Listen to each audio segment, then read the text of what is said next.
Bueno, es una campaña particular, porque naturalmente que nadie hubiera elegido hacerla a final del año. Pero bueno, las circunstancias de la pandemia, las circunstancias de la recolección de firmas, las circunstancias de haber tenido que postergar más de una vez el Congreso nos llevó a tener que escoger esta fecha, pero vemos el entusiasmo de los frente amplistas en todo el país muy potente, ¿no? Y de alguna manera esta campaña interna está eligiendo la dirección que va a llevar el Frente Amplio a la elección 2024 con chance de volver a reconquistar el gobierno. La pregunta es ¿para qué?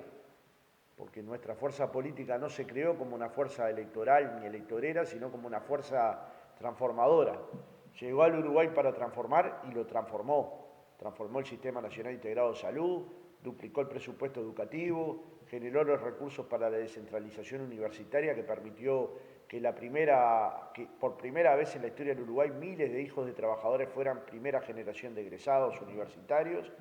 Generó un cambio de la matriz energética profunda que hoy permite, entre otras cosas, exportar a Brasil 400 millones de dólares o cerca de 400 millones de dólares. Generó la transformación de la matriz tributaria, disminuyó la pobreza del 40 al 9% y la pobreza infantil del 47 al 17%. Generó condiciones para que cada niño tuviera una computadora, para que cada estudiante de secundaria tuviera una laptop, para que hubiera internet en las escuelas, en los liceos y que el mismo fuera de calidad. Fue uno de los países con mayor electrificación rural y urbana, llegando a más del 99% de los hogares. Generó las condiciones para que efectivamente los trabajadores uruguayos mejoraran el salario en 15 años 56%, pero las maestras y las profesoras al doble, las trabajadoras domésticas al triple y los trabajadores rurales de menor categoría por 4 veces. Estos cambios son muy profundos, muy grandes y son apenas una parte de los cambios que la izquierda hizo. Después hizo muchos cambios infraestructurales, donde había un agujero está el Sodre y hoy el ballet tiene un lugar destacado donde actuar, la filarmónica, la sinfónica, el teatro, la murga, el canto popular, los músicos de calidad, donde había un lugar cilíndrico para jugar al básquetbol, hoy hay un gran ante la arena, mal que le pese a muchos, hay un gran estadio, tal vez uno de los mejores de América Latina, donde había un hueco, ahora está el edificio de la presidencia. Quiere decir que el Frente Amplio hizo obras que van a quedar para el porvenir y al mismo tiempo reconstituyó las carreteras nacionales, habilitó carreteras que estaban muy deterioradas hace décadas y décadas, construyó decenas de escuelas de tiempo completo, de liceos de tiempo completo, de jardines para primera infancia, generó la posibilidad de la obligación de la educación inicial y esos son saltos en calidad que en Uruguay lo ve, cualquiera que quiera lo ve. Generó la UTEC, no solo acá en las cercanías de Mercedes, en Río Negro, o con la escuela Jazz a la calle, sino en buena parte del país. Y esa descentralización permitió estos avances. Ahora, bien, hay un momento donde no sintonizamos del todo bien con nuestra gente y eso nos implicó perder una elección. Fuimos a una autocrítica profunda de un año y medio, el Congreso laudó todas estas virtudes del Frente Amplio, pero también qué cosas no entendió, y una de las que entendió más profundamente es que habíamos logrado gobernar para la gente, pero no necesariamente con la gente. La gente no se había apoderado de los cambios que el Frente, o de algunos de los cambios que el Frente Amplio había construido, y de alguna manera eso nos llevó a perder conexión entre la política, el gobierno y la sociedad. Y cuando uno pierde el diálogo con la sociedad, pierde el alma. No es que pierde una elección, pierde el alma.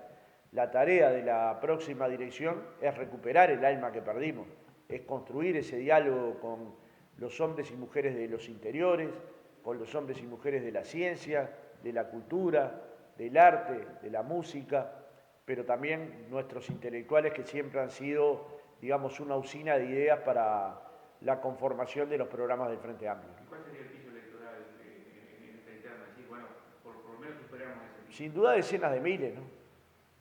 Y cuando uno piensa en decenas de miles, yo pienso que 100.000 sería un número más que aceptable. No es un número fácil de lograr, no es una fecha adecuada para una elección, pero estamos trabajando para que haya un impacto de ese tipo. Y si logramos una elección de ese volumen, seguramente vamos a estar construyendo el Frente Amplio que vaya a ser triunfante en las elecciones 2024. Porque ese Frente Amplio que empezó a despertar, despertó ni más ni menos que recolectando 400.000 firmas para derogar la LUC. Ese Frente Amplio que empezó a despertar es un Frente Amplio que empezó a colocar temas de agenda. como el tema del puerto, como el tema de la educación, como los temas de la luz, y empezó a darle los elementos a los uruguayos para ver las diferencias que hay entre un proyecto que le prometió al pueblo uruguayo cambiarles la vida y le cambió. No hay un solo año donde el crecimiento salarial de los uruguayos no haya sido sostenido, contra un gobierno que le prometió los mejores 5 años de su vida y van 2 y han sido los peores de los últimos 17 años. Claro que está la pandemia, pero la pandemia está en todos los casos. Y la pandemia no es óbice para que el gobierno no haya tomado medidas, sobre todo para evitar que 100.000 uruguayos cayeran por debajo de la línea de la pobreza. Y mientras eso sucedía en Uruguay, uruguayos más poderosos concentraban 6.800 millones de dólares en bancos en el exterior y en el Uruguay. Y eso es muy doloroso, porque unos concentran una riqueza increíble y otros no tenían para comer y se alimentaban en ollas populares.